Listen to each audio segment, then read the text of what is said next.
Эдрээ чи одоо Путиний нохооноос гадна Ираны бас нохоо болцсон юм уу? Евро комментууд одоо ирж байгаа. За нэгдүгээр Путиний нохоо бол биш ээ. За яа. Ираны нохоо бүр биш.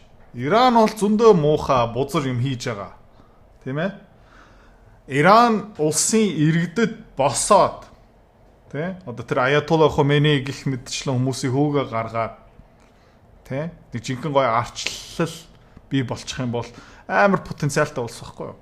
Нефттэй, газтай, Strait of Hormuz-ыг өдөртөж байгаа маш баян болох боломжтой. Ерөнхийдөө Saudi Arab, United Arab Emirates, Dubai, Qatar гих мэдчлэн гоё боломжтой байхгүй юу? Тэгээ хүн ам бас ихтэй бараг 100 сая Иран хүмүүс байгаа шүү дээ. Гэхдээ тийхгүй байгаа. Би юу шүүмжлээд байна гэх юм бол би яагаад одоо Иран талд энэ талаар энэ асуудлаараа Америкийн эсрэг байгаа юм бэ гэх юм бол та зүгээр тий идрээ ингээд өнгөрсөн жилийн 8, 9, 10 сарда чи Трампын нохоо байсан. Одоо Трампын эсрэг болсон юм уу? Нэг талыг барина гэсэн юм байхгүй зүгээр. Энэ юу болж ийна гэвэл заяа. Хамгийн том асуудал юу бэ гэх юм бол Америкчууд Иран улстай хилцлээ хийж явах та. Хилцлийн ширээн дээрээ сууж явах та. Тэ? За урагшилж гинэ. За байж байгаарэ. Би Трамптай яриадахыг, Нетаньяхутай яриадахыг ингээд шийдэл олтноо. Та нар зүгээр тэр цөмийн зэвсгээ больчих атомын цахилгаан станцыг яри мэри гэд тэднийг ингээд тайвшруулж байхдаа юу бэлтжижсэн бэ гэх юм бол бөмбөгдөх юм бэлтжижсэн байна. Ер нь бол Америкчуудад итгэдэг талбай байхгүйсэн. Одоо ерөөхдөө баг итгэх ямар ч аргагүй болсон байгаа байхгүй юу? Жишээлбэл би одоо Путин байлаа гэж бодъё. Тэгээ нэг харж байгаа шүү дээ. Америкчууд Ирантай ингээд хилцлээ хийх гэдэг. Инх тайвныхаа төлөө. За дөнгөж сая Saudi Arab, Qatar, UAE яваад том илтгэл тавьсан тийм ээ. Middle East дайм болох ёсгүй, инх тайван байх ёстой, хэдүүлээ хамтраад ашигынхаа төлөө явах ёстой. Тэгэхээр ерөөхдөө Трамп юу хийжсэн бэ гэх юм бол зүгээр худлаа ярьсан байна гэж харагдаж байгаа хгүй. Одоо дараагийн удаа Дональд Трамп Путин руу ингээ яриад хөөе хилцэл хийл та, Стамбул дахиад уулзъя л та. Шийдэл байх ёстой штэ. Энэ байлдаан зогсох ёстой гэ ярих юм бол итгэх юм уу? Тэ? Эсвэл зүгээр энэ Дональд ерөнхийдөө бас намайг бөмбөгдөхийн бэлдээд байгаа юм биш үү гэсэн одоо юм ойлгох ёстой. Хятадууд одоо бүр тэ. Эднэрт итгэх гэсэн юм байхгүй. Эднэр бол Израильтай ямар ч ялгаагүй юм байна. Олон улсын хууль хэрэггүй юм байна. Нүб хэрэггүй юм байна. НАТО худлаа ярьдаг юм байна. Америкч худлаа ярьдаг юм байна. Европч худлаа ярьдаг юм байна. Ерөнхийдөө олон улсын төвшөнд дипломат шийдэл ямар ч хэрэггүй юм байна. Зүгээр цөмийн зэвсэг бөмбөгдөх юм бол бас 50 бөмбөгдөж болохгүй юм байна. Тэ? Жохон хязгаартай дайн хийж болохгүй мана зүгээр харгас шууд нөгөө эсрэг байгаа засгийн газрын төлөөлөгч нар толгойн зүгээр тасч авах хэрэгтэй. Манай гэд яаж байгаа вэ? За энийг би одоо тайлбарлахаасаа илүү хэдүүлээ одоо хэнийг сонсох хэрэгтэй юм бэ гэх юм бол Jeffrey Sachs. Өчтөр орой тэ ойролцоогоо 20 цагийн өмнө сонирхолтой ярилцсан гэсэн. Andrew Napolitano here for Judging Freedom. Today is Friday, June 13th, 2025. Welcome to the special edition of Judging Freedom. Professor Jeffrey Sachs joins us for the second time this week. Professor Sachs, always a хоёр удаа орж байгаа шүү. Яа гэх юм бол өмнө Украины тухай орсон одоо Иран. Pleasure. Who better? Тэгээд Jeffrey Sachs профессорын нүр царайг хараарай. Харж байгаарай. To talk to them, one of the smartest minds in the world on geopolitics and foreign policy. Your take on what happened last night. За өчтөр орой болсон юуны талаар та үзэл бодол аваалцаарай. Тэгэл шууд ингэж шүү. I don't know how smart because I am frankly a bit amazed at what happened and surprised. There was supposed to be another round of negotiations between the United States and Iran this weekend on the nuclear issues. Instead, Israel clearly, together with the United States, in advance opened a war with Iran.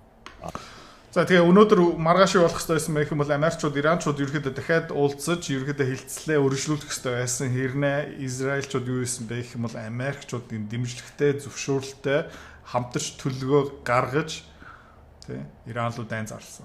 Маргааш уулзъя янда. Найзаа өгшөн. Тэгээд хутглаад авцсан.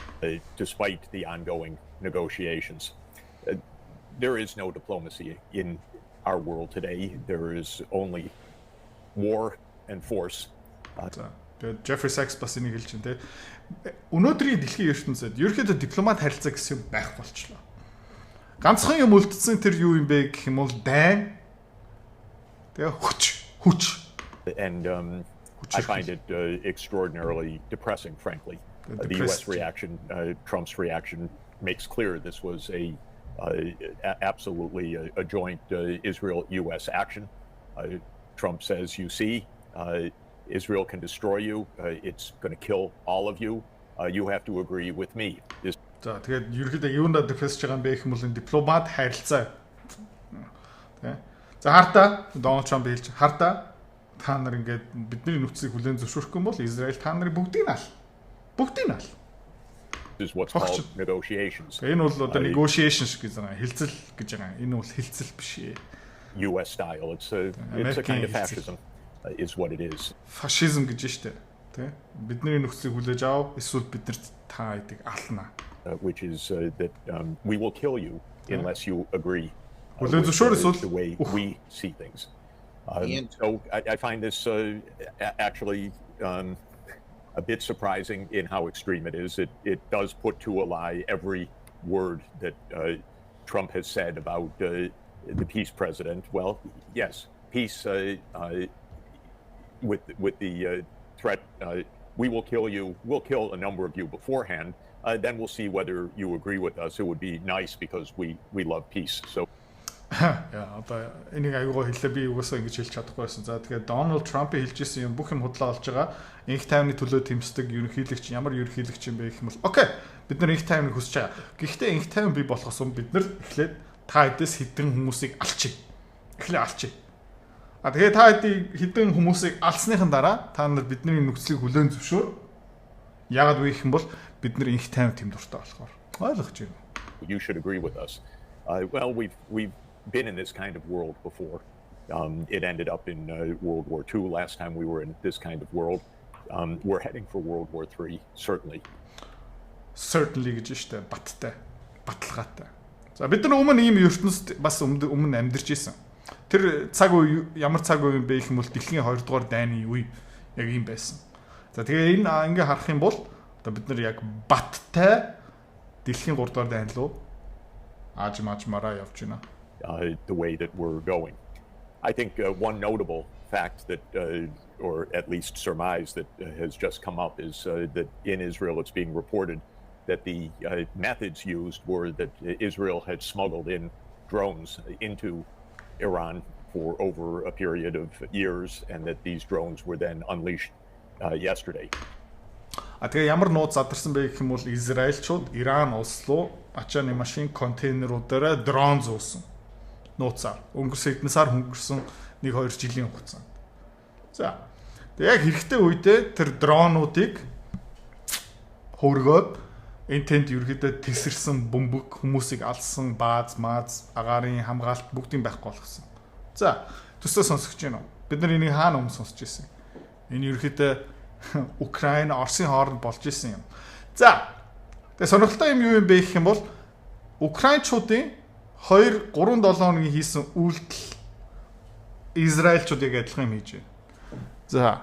Тэгээ санаачлагч нь, дэмжигч нь одоо хэн болж байгаа юм бэ гэх юм бол ганцхан MI6 англичууд биш юм байна заяа. Одоо Mossad нэмэгдэж байгаа юм байна. Тэгээ CIA баттай оролцсон байгаа үстэй. Тэ? Яг гэх юм бол яг адилхан стратеги, яг адилхан тактик Иран, Израилийн хооронд явж байгаа. Тэ? Тэгээ Оросууд өнөөдөр өчтөрөөс юу болсон ингээ харж байгаа шүү дээ. Окей. Манай цөмийн зэвсгэлөө, манай онгоцлоо яг адилхан тактик явж байна. Яг адилхан стратеги явж байна. Ямар адилхан арга ашиглаж байгаа юм бэ гэх юм бол окей, Израильчууд CIA-ийн цаан байсан байна. Тэгээ дэлхийн улам хоёр хуваагдаж байгаа ч тийм. Тэгээ Дональд Трампын Путинтэй ингээ уцаар ярьдаг нь яах гэж ярьж байгаа юм бол тийм. Зүгээр худлаа бүдүүлгээр хэллээ шүү уучлаарай. Худлаа шаагаад байгаа юм биш үү? Тийм ээ. This sounds both credible and boy, it sounds like what Ukraine did a couple of weeks ago. So my guess is that what we've heard is that this was a Mossad operation together with the SBU in Ukraine, Ukraine, Mossad, MI6, CIA, and a Mossad operation in Iran to decapitate the Iranian military leadership and to strike inside Iran. So we're probably seeing a CIA Mossad operation that is ongoing. It has extended war across Palestine Lebanon, Syria, Iraq, and Yemen, and now Iran. Тэгээд тагнуулын алд буруу мэдээлэл өгч байгаа, худал мэдээлэл өгч байгаа Садам ингэж ин Гадафи ингэж ин Асад ингэж ин энэний цаана юу байгаа юм бэ гэх юм бол дандаа энэ тагнуулын албууд нь байгаа. Тэгээд тагнуулын алд Mossad, MI6, CIA маш амжилттай дараагийн дайн эхлүүлж байна. Сонирхолтой байна уу? Энэ судалгаа шинжилгээг би яагаад хийдэг юм бэ гэх юм бол хөрөнгө олтын өндөр өгөөчийн төлөө манай автоматикийн харилцагч зориулав. За үр дүн юу юм бэ гэх юм бол өнгөрсөн 2 жилийн хугацаанд манай хүүхдийн хөрөмтлийн багц жилийн 23% өгөөчтэй байсан. Банкны хадгаламжаас бараг 80% илүү. Энэний төлөө л харилцагчаа төлөө энэ хийдэг. Та ч гэсэн мөнгө хадгаламжиндаа мөнхрүүлэхгүй өндөр өгөөчтэй хөрөнгө олтын багц сонирхож байгаа юм бол автомат 75 00 эсвэл доор мэдээлэл байна. За, контент өргөжлөл. So the whole Middle East is in war, led by the U.S. and Israel, and we're heading in a very bad way, in my view. Тэгээд Middle East одоо ерөөхдөө тамийн тоогоо болж байна, тийм ээ? Яагаад гэж байгаа юм бэ гэвэл Америкчууд, Израильчуудаас бол. The Secretary of State of the United States is perpetrating the myth that the United States had nothing to do with it. Here's what he said last night. Marco Rubio Tonight, Israel took Израиль ганцаараа энийг хийсэн. Бид нар оролцоогүй We are шүү. not involved in strikes against Iran, and our top priority is protecting American forces in the region. Israel advised us that they believe this action was necessary for self-defense. President Trump and the administration have taken all necessary steps to protect our forces and remain in close contact with our regional partners. Тэгээ Америк улсын гадаад хэргийн сайд зүгээр олон нийтийн сошиал медиа зүгээр ингээд чөлөөтэй худлаа ярьж байна, тий. Бид нэр эндээ оролцоогүй шүү. Энэ бол дангаараа Израиль. Partners. Let me be clear, Iran should not target U.S. interests or personnel. This is the exact opposite of what the president said on Truth Social, which I'll read in just a minute. You can put it on. Өмнөх видеон дээр би энэ бас ярьсан тийм учраас энийг алгасчих. Donald Trump юу гэсэн бэ гэвэл бид нар яриад үтсэн, бид нар зөндөө хугацаа өгсөн, та нар хүлээн зөвшөөрөөгүй, одоо та нар өгсөн байна. Одоо шинэ хүмүүстэй хэлсэн шинээр дээр уулзъя. Та нар бидний нөхцөлийг хүлээн зөвшөөр. Эсвэл бид нар өөрчлөлөө бөмбөгтнө. Нэг тиймэрхүү ярьж байгаа. Тэгээ Америкийн гадаад хэргийн сайд тудлаа ярьдаг юм байна. Donald Trump тудлаа ярьдаг юм байна. Тэгээ энэ Donald Trump Америкийн засгийн газарт итгэх юм 0 болсон. Хэдүүд одоо итгэхгүй, Оросууд итгэхгүй, бид нар ч гэсэн итгэж юусоо ёсгүй заяа. And they know how to use it. Certain Iran now make Iran must say is going on. Look, President Trump explained this was a U.S.-Israeli operation. Marco Rubio never tells the truth anyway. Our government never tells the truth. It's useless to listen to these spokespeople. Incidentally, Matt Miller, who was the spokesman of the Biden administration, a couple of weeks ago said, yes, what I said at the podium of the State Department was a lie, but your job when you speak is to represent your government, not to tell the truth. Тэгээд ер нь Marco Rubio үргэлж худлаа ярьдаг Donald Trump бас худалч болчлоо. Тэгээ өмнөх засгийн газар Joe Biden-ийн засгийн газрын төлөөлөгч хэвлэл мэдээлэл дамжуулдаг хүн бас юу хэлсэн бэ гэх юм бол дүнгийн саяхан. Би бас худлаа ярьсан. Миний ажил юу бэ гэх юм үнэнгээ хэлэх миний ажил биш ээ. Би бол засгийн газрын аль биесны мэдээллийг таад хүргэх ажилтай. Тэгээд тэр худлаа үнэн хамаагүй. So we should I don't know. Тэгээд ямар тэг сонгуулийн хэрэг байгаа юм уу? Дайны ерөнхийлөгч сонгоогүй, инх тайвны ерөнхийлөгч сонгосон. Make America great again. We listen to this. It is Orwellian. President Trump at least lets us in on the little joke that we're going to kill you all if you don't abide by us. I tried to tell you we're going to kill you all. We have the most lethal weapons. We can destroy you. We will destroy you. But we have nothing to do with it. Donald Trump бараг нэг өнгөө ярьж штэ. Хөгшин би чамд хэлсэн штэ. Гэхдээ бид нар хамгийн сүүлийн үн зэвсэгтэй. Бид нар хамгийн хүчтэй, цэргийн хүчтэй. Тэгээд чи хүлэн зөвшгүй чи маяглаад ах юм бол бид нар чамаа зүгээр алчин. Тийм учраас гэрээ зурж байгаа. It's amazing. Somehow they think that this is going to be the way that the world will function. That we have no diplomacy, that negotiations are a charade, that basically, yes, we will negotiate with you, but know that if you don't agree with us, we kill you all. Тэгээд дэлхийн ертөнцийн ерөнхийдөө ингэж явна гэж төсөөлж ах шиг байна эднэр. тий андуураад ах шиг байна. Тэгэл ер нь бол зүгээр хүнтэй хилцэл хийнэ, хүнтэй уулзснаа гэдэг чинь зүгээр жижиг. Яг гэх юм л угаасаа удлаа ярина. Тэгээд нөхцөл ингээ хоорондоо хилцэл хийж явахдаа бидний нөхцөл хөлийн зөвшөөрөхгүй бол та нар зөв өхнээ. Тий. And this is what President Trump has said. The most Америкийн ерөнхийлөгч say bloodthirsty Маска member of the United States Senate thinks this is a game. Lindsey Graham-ыг бас тоглоом болгосон байна тий. Pray for Israel. 14 million views. Yeah, well, this is the United States as it really is. We have a government that is in non-stop war. За энэ бол Jeffrey Sachs хэлж байгаа дахиад нэг үнэн би ингэж гой тайлбарлаж чадахгүй. За энэ манай улсын, манай Америкийн үнэн нүүр царай. Манай Америк үргэлж хааныг газар дайн хийж байгаа. Is a war machine. Байлдааны машин. Байлдааны ашиг operation. Жилийн $180 төсөвтэй. Run by a completely unaccountable, secret, and pervasively lying set of institutions.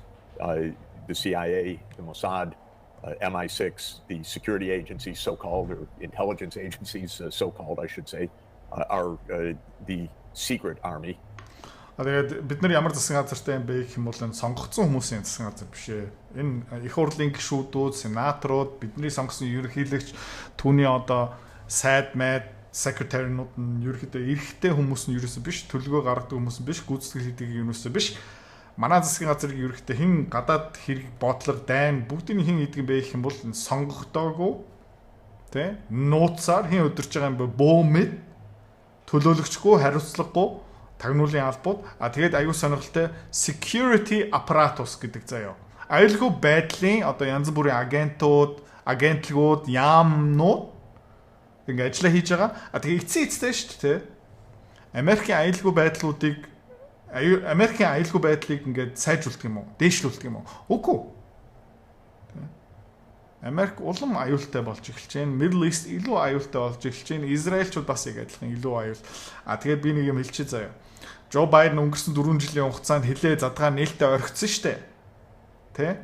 Тэгээд ойролцоогоо 16-аас 20 сая хүн ороод ирсэн шүү дээ. Тэр дундаа террористууд байгаа. Иран баттай хэдэн террористуудыг оруулсан. Al-Qaeda, ISIS, Сириагийн хүмүүс баттай хэдэн мянган террорист Америкт явуулсан.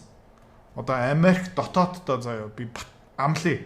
Энд тэнд юм тесрэн, бөмбөг, дэлбэрэн харж байгаарай. That actually calls the shots, and the rest is verbiage. The rest is completely empty. I guess we know now. Тэгээд яг жигнэсээ Америкийн засгийн газар юу гэдэг юм бэ гэх юм бол энэ сонгогдоогүй, хариуцлагагүй, нууц, тагнуулын мэдээлэл авах ёстой агентлагууд гэхдээ ингээд гадаад хэргийн бодлого явуулаад ингээд дайн явуулж байгаа. Гэхдээ албан ёсны засгийн газрын хүмүүс нь зүгээр ингээ амттай тэднээс зүгээр үг гардаг. Гэхдээ тэрэнд юусоо итгэж болохгүй. Яагаад вэ гэх юм бол бодит үйлдэл нь санаа даалт тий. No. We thought for a while. Тэ ингэж явж байгаа улс хэр удах юм бэ? Бодоод үзтээ. Professor Sachs, that President Trump would be leaning away from the neocons and toward the so-called concept of America first, meaning leave other countries to do their own bidding. But it's clear that the neocons are triumphant. This is a magnificent triumph for the neocon takeover of the foreign policy of the United States. Тэгээд Америк улс ерөөхдөө Дональд Трампыг яагаад сонгосон бэ гэх юм бол неоконы эсрэг. За неокон ямар учиртай юм бэ гэх юм бол neoconservative. Шинэ үеийн консерватив улс төрийн хөдөлгөөн. Тэр хизэнээс эхэлсэн бэ гэх юм бол 2 дугаар дэлхийн дайны дараа эхэлсэн. Тэд нар ерөөхдөө ямар бодолтой юм бэ гэх юм бол бид нар арчлыг түгээх ёстой. Тэ? Инх тайвныг түгээх ёстой. Тэгээд дэлхийд даяар ерөөхдөө Америктэй адилхан соёл, үзэл бодол, арчлал, систем бий болох ёстой. Капитализм, сонгуул, бла бла бла бла бла. Америкийн институтууд хааж байх ёстой. USAID, Hollywood, санхүүгийн байгууллагууд, НАТО, зэвсэг ба. Окей? Эдгээр неокон. Тэгээд эдгээр юу ихлүүлсэн бэ гэх юм бол тэ Сербиаг бөмбөгдсөн, Вьетнамыг бөмбөгдсөн, Солонгосын дайн яасан, Сомалия, Либия, Лебанон тэгээд таад бүгдээ мэдэн шүү дээ. Ирак, Афганистан гэх мэт ерөөхдөө дайн хийдэг. Тэгээд энэний эсрэг ерөөхдөө Дональд Трамп тэмцэжсэн эсвэл тэмцнэ гэсэн амлалт өгсөн. Тийм учраас Америкчууд энэ хүнийг сонгосон байгаа байхгүй. За тэгээ одоо Judge Napolitano, Jeffrey Sachs юу ч нэг гэх юм бол Donald Trump ялсангүй. Make America Great Again. America first. Эхлээд Америк. Тэ? Ард түмнөө эхлээ бодъё, их орноо бодъё. Бусад улс орнууд номер 2, 3, 4 дугаар байранд шүү. Эхлээд Америк худлаа олцсон. Тэ? Неоконууд ялсан. It's also clear that President Trump, unlike perhaps the drone attack by Ukraine in Russia, actually knew about this all along and was lying all along and misleading Ukraine all along. Professor Sachs, who would trust the President of the United States and internet? Тэгээд нөгөө өмнөх Украины Осло дайралт хийсэн шүү дээ дроноор цөмөн зэвсгэлөө.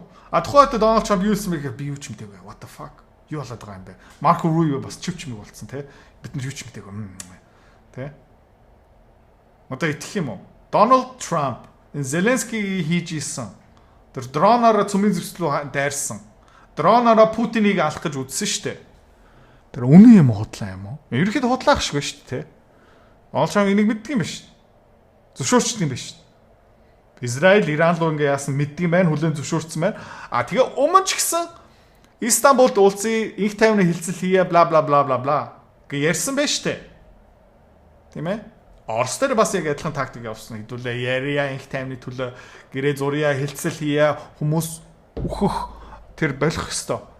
Иран дээр бас яг адилхан юм хийсэн. За тэгээд зөвхөн худлаа ярьсан ба шүү дээ. За тэгээд Judge Napolitano юу асууж байна? Одоо Америкийн ерөнхийлөгч итгэх хүн үлдсэн юм уу? National diplomacy after this. Дипломат харилцаа итгэх хүн байгаа I юм. don't think there was much trustworthiness before, but I think the idea of trust is viewed by these people as naive. All that counts is power. За тэгээ өмнө нь бол ерөөхдөө итгэлцэл баг байхгүй байсан юм. Одоо ерөөхдөө 0 хүрсэн. Энэ хүмүүс юу бодож байгаа юм бэ гэх юм бол энэ хүмүүс биднэрт итгэж байгаа юм бол ямар тэнэг гарууд юм те. Иранчууд өстэй хогчин ямар тэнэг гарууд юм бэ те. Путин надад итгэх юм бол тэгээ бид нар тэр хугацаанд Путиныг алчих юм бол хогчин. Ямар тэнэг маал вэ? Тэ? Яг гэх юм бол энэ ертөнцид ерөөхдөө итгэл амлалт нэр төр гэсэн юмгаас байхгүй. Ганцхан юм юу байгаа юм бэ гэх юм бол хүч зэвсэг гэсэн юм байгаа. All that counts is lethality. All that counts is that we can kill you. Ганц чухал юм юу юм бэ гэвэл өнөөдрөөс тий өмнө бас тийм байсан байж магадгүй. Би ч юм алж чадах юм уу? Тэрнээс тэр л юм бэ. Speaking to diplomats yesterday who thought that there were actual negotiations going on. I apologize for my naivete. We have a negotiator in Oman right now. This is negotiations. Well, they think that they can bludgeon the world at the threat of mass death. The fact of the matter is that Israel is engaged in an open genocide as well as with these wars, all to the cheers of the people in the U.S. Congress. You have to wonder. I certainly don't have. Тэгээд ерөнхийдөө дипломат элчин сайдын яам хэрэг юу байгаа юм те? Нүбийн хэрэг юу байгаа юм бэ? Тэ? Еврейчүүд Израильчууд одоо тэр Газад байгаа хүмүүсийг зүгээр тултан бөмбөгтэй хэдэн зуун мянган одоо нас барсан. Тийм ээ. Чивч мэн. Яг гэх юм бол тэр Газад амьдарч байгаа Палестин хүмүүс нь хүчгүй байхгүй. Тэ? Дуурч чадахгүй. Ямар ч хүчгүй. Тэ? An answer to this. Does Mossad have compromise on everybody? Is this a blackmail operation? Is it a bribery operation? Is it that these people are greater idiots than we can imagine? It's hard to tell. But the dangers for us. Тэгээд энэ Mossad, энэ CIA ерөнхийдөө хүн болгоны нөгөө бузар юмыг мэдээд тэрийг хөшөөрөөр ашиглаж байгаа юм одоо бүх их хурдлын гишүүн хаана юу ийдсэн юм бэ? Юу ийгээд байгаа юм бэ? Гэмт хэргийн бүгдийг мэдээд тэрийг хөшөөрөөр ашиглаад байгаа юм уу? Авилга өгөөд байгаа юм уу? Эсвэл эдгээр бүгдээрээ мэдрэл муутай юм мэдэхгүй гэж. In this kind of world are extraordinary. I resent it. U.S. security took another major hit in Америкийн аюулгүй байдал дахиад нэг хүн цогцолт авчлаа. Тэ? Америкийг улам үзэн ядаж эхэлж байгаа хүмүүс нь зөндөө байгаа шүү дээ. Одоо за Палестин хүмүүс үзэн ядах юм байна. Иран хүмүүс нь улам үзэн ядах юм байна. Муслим Мухаммад бин Салман Тэ? MBS Арабын хүн одоо итгэх юм уу? Катар итгэх юм уу? UAE United Arab Emirates итгэх юм уу? Ямар ч итгэл алах болсон шүү дээ. The last 12 hours because we stepped back once again from diplomacy. Бүр аимшигтай нь хятадууд те. Аха, Тайван? Юу гинэ? Та нар ингээд тулсан бөмбөгч шүү дээ. Бид нараас болох юм байна. Уулам харгас болно. Окей? Энэ нөгөө хязгаарууд нь алга болж байгаа. Соёл нь алга болж байгаа. Мэдрэгдэж гин үү? Тэ? Худлаа ярих нь зүгээр одоо хогчин. Тэ? Чи надад итгэсэн юм уу? Хогчин. Let's see. You think the United States is the only one that can kill people in this world? Well, one day we're going to find out to our regret that that's not quite the case. Арай ганцхан Америкчууд хүнийг алж чадна гэж бодож байгаа юм уу те? Үгүй ээ. Тэ? Өөр улс орн бас хүнийг алж чадна. Бид нэр тэрийг удахгүй хизээ нэгэн өдөр мэдрэгдэх болно. Тэ? Мэдэх болно. On January 20th, here's what the president had to say about his anti-war views and what would be the public policy of his administration. Нэг сарын 20-нд ерөнхийдөө Дональд Трампын одоо илтгэл үгийг одоо дахиад сонсъё гинэ хэдүүлээ. За тэгээ дайн майны төлөө юм ярьсан. We will measure our success not only by the battles we win, but also by the wars that we end, and perhaps most importantly, the wars we never get into. За бид нэр ерөөдөө өөрийнхөө юугаар хэмжих юм бэ гэх юм бол ганцхан ялсан байлдаанаараа өөрийнхөө хэмжихгүй. Тэ? Зогсоосон дайнаараа хэмжинэ. За тэгээ магадгүй хамгийн их жин тэ хамгийн чухал юм юу юм бэ гэх юм бол бүр ихлүүлээгүй дайн баг хамгийн чухал байж магадгүй. That's a farce. This is not an anti-war president. He's financing genocide in Gaza at a greater rate than Joe Biden. He's continuing to find. The Donald Trump-ийн ерөнхийлөгчийн үе бутарч эхэлж байгаа. Тийм ээ? Сонгосон хүмүүс нь.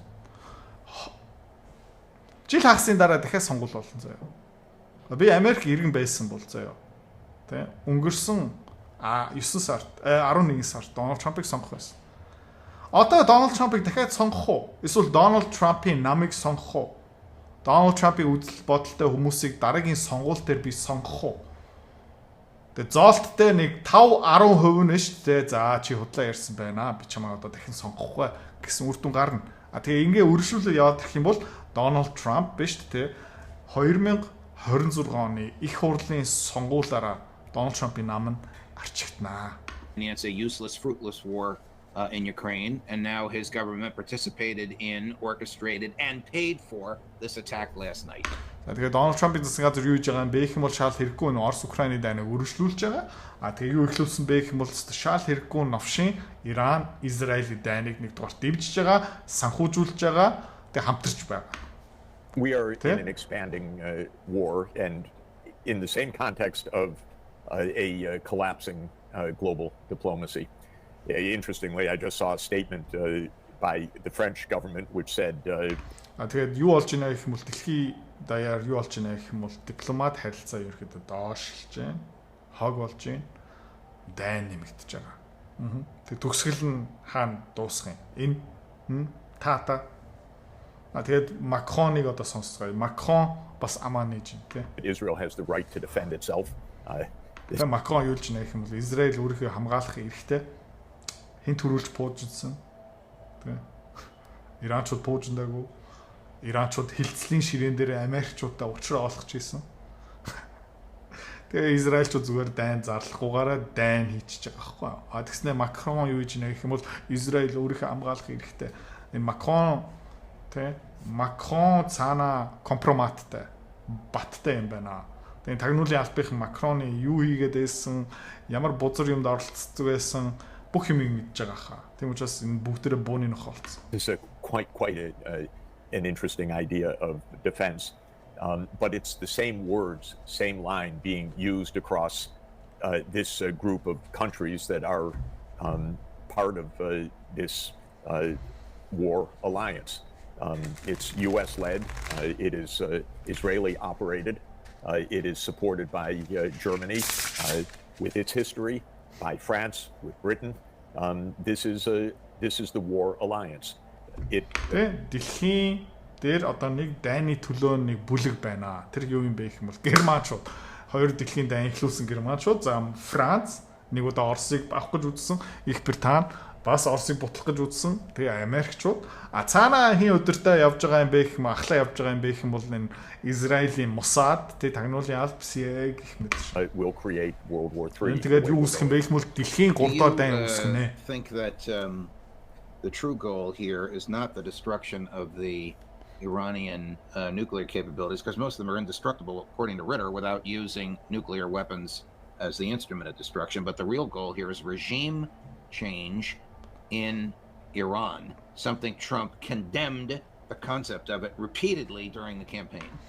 Тэгээд Израилийн зорилго нь яг юу юм бэ? Ерөнхийдөө тэд нар зүгээр Иран улсын цөмийн судалгаа баяжуулдаг атомын цахилгаан станцыг зөв зогсоох гэдэг юм уу? Эсвэл regime change юу гэсэн юм бэ гэх юм бол ерөнхийлөгчийн байхгүй болгоё, их хурлыг байхгүй болгоё, удирдагчийн бүгдийг нь арчаад сонгуул эсвэл засгийн газрыг нураагаад шинэ засгийн газар гаргах гад тэрийг бас нөлөөлөх гэдэг байгаа юм уу? Яг гэх юм бол энэ regime change гэдэг юмыг Donald Trump сонгуулийн үеэр баттай эсэргүүцэж байсан. За юу болсон бэ? Well, I'm sure that that's the goal here. Again, one thing about foreign policy is that there's an underlying deep consistency that stretches for decades. What we're seeing in Ukraine is playing out of a CIA fantasy from the 1990s. За, тэгээд ерөөхдөө маш тогтвортой, маш тууштай тагнуулын албахан хийж байгаа үйлдэл нь ил харагдаж байна. Украин Оросын хооронд юу болж байгаа юм бэ гэх юм бол энэ тагнуулын албахан мөрөөдөж исэн 90-ад онд мөрөөдөж исэн юм одоо бий болж эхэлж байна. Тэгээ Иран болж байгаа юм 2000 оноод Нетаньяху Израильчууд мөрөөдөж исэн юм яг бий болж байгаа. What we're seeing playing out in Iran in the last 12 hours is a Netanyahu US plan unveiled in 1996 called Clean Break. Тэгээд 1996 оны Clean Break цэвэр хугарал Clean Break Нетаньяху Google-т ч гэсэн юм. Айгуу сонирхолтой юм гарч байна. Супер сонирхолтой юм гарч байна. Яг тэрний төлөвлөгөөний дагуу явж байгаа. And with a list of war targets that Somalia, we have talked about on several occasions, 7 countries that were on a list. Was a list that was created already back in the 1990s and brought into actual operation in the early 2000s. And the one country that was left without the Тэгээд тэр 7 улсыг сүнөөнөө засгийн газрыг солино. 6-гийн арчсан. Ганц нэг улс дутуу байсан. Ганцхан Иран. Тэгээд Donald Trump. Open war was Iran. Now that war has started. So the wars in Iraq, Syria. Одоо тэр 7 хүн юмыг одоо биелүүлсэн төлөвлөгөөгөө биелүүлсэн. Одоо ингээд за одоо тэтгэврт гарыг гэх үү. Үгүй. Одоо дараагийн жигсаалт аль хэдийн нэг хэдэн хулгайчуд бичээд бэлтэж байгаа. Lebanon, Sudan, Somalia, Libya, and the 7th Iran. The list is complete. This is a long-term strategy. Presidents come and go, but they don't control things. Ерөнхийлөгч нарын солигддог, нам нь солигддог, гадаад хэргийн сайд нь солигддог. Гэхдээ энэ 7 улс тэр жигсаалт өргөжсөл байгаа. Тийм учраас тэр хүмүүс сонгох нь ямар хэрэг байгаа. They were told what to do in any event. Trump, who knows what he does or doesn't think or know, it's almost irrelevant. Тэгээд Trump юу боддгийг, юу хүсдгийг, ямар тушаалд өгдгийг ер нь падли юм байна, хамаагүй юм байна. Тэ цаана айл хэдийн шийдэгдсэн байгаа. Actually, the fact of the matter is this is a long-term US policy and it is playing out and it is a complete disaster. The entire Middle East has been profoundly destabilized. Middle East бол тэр чигтээ одоо дайн хүмүүс ингээд мянгаар саяар өгч штэ. Тэгээ цаана нэг бүлэг биш тэ. Юуны яраас яваад байгаа юм бэ гэх юм бол дэлхийн 3 дугаар дайн заавалчгүй байх хэрэгтэй юм биш үү гэдэг юм л та. Тэгээ хэдүүлээ юу гэсэн бэ гэх юм бол амар ойлгомжтой. Энэ дайныг хэдүүлээ зогсоож чадахгүй. Хэдүүлээ ерөнхийдөө эндээ бэлэн байх хэрэгтэй. Хэдүүлээ хөрөнгө олт хийх хэрэгтэй. Тийм ээ. Түрэг маань бас хог олон хятадуудтай яахын, Тайван яахын гих мэт шин амар харгас дэлхийн ертөнц биднийг одоо хүлээж байгаа шүү. Ирэх 5-10 жилийн хугацаанд тий тайван байх болцсон байна. Тий 1990-ад оны их тайван байхгүй. 2000 оны за зөвхөн Ирак, Иран юм байна. Ирак, Афганистан юм байна. Үгүй. Тэ одоо Европ дотор дайн эхэлсэн. Окей. 1990-ад онд заяа би та нарт Европ дайн болох юм байна гэж хэлэх байсан бол хотлаа зүгээр штэ. Тэ барыг дахиад хизээж байлтахгүй. За. Тэ 10 жилийн өмнө тэ хэдэд Тайваны хооронд дайн болно. Америкчууд оролдоод эхэлнэ гэх юм бол хотлаа яриад байгаараа идрээ. Худлаа тийм болохгүй. Иг болох юм байна. Бэлдээрээ зүгээр цалингийн орлогоороо, төргийн хадгаламжтайгаараа зүгээр ингээд шалдан нүцгэн итгэхээ явах нь буруу шүү. Тийм ээ? Тийм учраас эртний олгоноос автоматикийн багцыг заавалчгүй өөрчлөнө. Яа гэх юм бол энэ дэлхийн 3 дугаар дайн тодорлоо. Зүгээр цаг хугацааны асуудал юм байна. Харамсалтай тий. Харамсалтай.